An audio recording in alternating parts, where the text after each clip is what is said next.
People living in a small community in the Santa Cruz Mountains are concerned that they're being exposed to contaminated drinking water. And now the state is involved.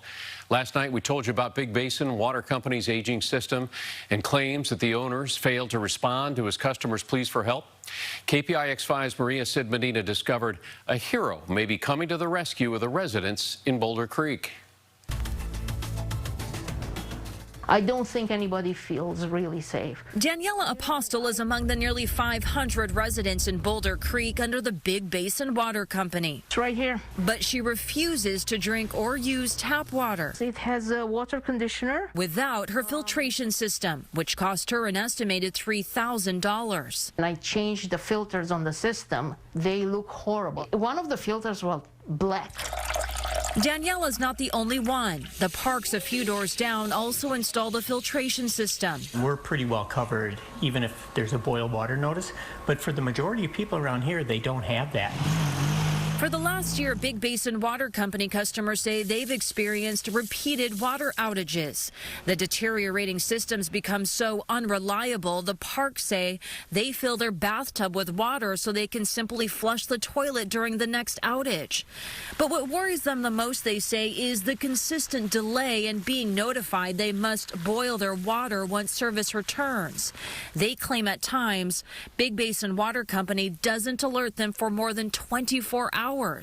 And they say they can never get a hold of anyone with answers, despite Big Basin Water's owner living just 2 miles away from them. Transparency and accountability are key in in lots of things, but especially in something that's a necessity of life. It's unusual. This has been a particularly bad situation. The State Water Board's Division of Drinking Water tells KPIX 5 it found deficiencies in Big Basin Water's system in 2016 and 2018 during sanitary surveys, including a failure to provide a reliable supply of potable water and a rodent problem in the treatment plant building that the company tried to resolve by keeping cats in the structure.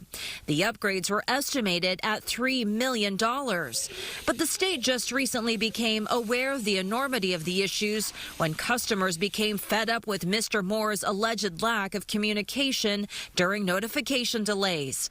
The agency admits even they can't get a hold of Moore at times. Sometimes water systems do not do a great job at communication, and sometimes it is difficult even for us to get a hold of them within that time frame, and that has certainly been the case with Big Basin. The state has also had enough, slapping the company with a fine of $21,000 just a few weeks ago. When the water system repeatedly fails to do the things that we have directed them to do, when they repeatedly fail to communicate well with us or with their customers, then we have to explore more punitive options. Among the state's directives is repairing part of Big Basin Water Company's infrastructure that burned down during last year's CZU complex fire. Residents feel the money to make those repairs has only made it more difficult for Mr. Moore to keep up with the state's demands for upgrades and regular maintenance, which they believe are causing the recent outages. They don't have enough revenue. They're not large enough to kind of insulate themselves from an event like the CZU fires. But now Big Basin Water Company may have a lifeline. We appreciate your consideration of exploring this further. From the San Lorenzo Valley Water District. In the district's public meeting earlier this month, the board voted unanimously to consider consolidating with Big Basin Water Company. I do want to recognize and acknowledge the Moores for making this request. This is, their life endeavor. While the county or state have no responsibility in the merger, both have said they'd help the parties look for financial help, including grant money, to make it happen. San Lorenzo has already stepped in to make some repairs, and correct me if I'm wrong, but they're not obligated to make these repairs. They're doing this as a community service to these residents. Yeah, in our view, San Lorenzo Valley Water District has been acting as a good neighbor and helping where it can. And I recognize it's frustrating and scary for the folks that live there. But we are working hard on this. San Lorenzo's district manager, however, questions whether the state's response is helping. I've worked alongside Jim Moore probably for about 40 years. The state is pushing the small agency out of business, so to speak. And I think he's done a pretty incredible job over the years.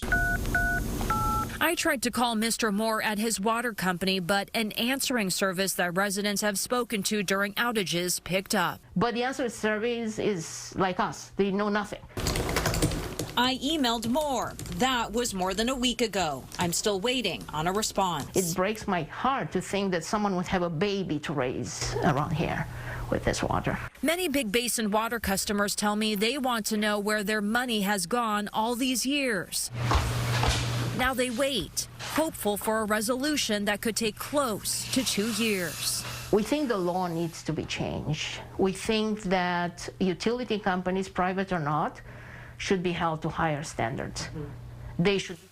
Maria, obviously Big Basin's in a world of financial hurt, including what you mentioned, the $21,000 fine. When's the company need to pay that? Well, Alan, Jim Moore may face these hefty fines, but the state says it'll actually waive them if Moore sends the state plans for corrective actions by the end of January. Again, just plans. He doesn't even need to make any upgrades. Well, let's hope it all works out for the residents for sure. Maria, great reporting. Thank you.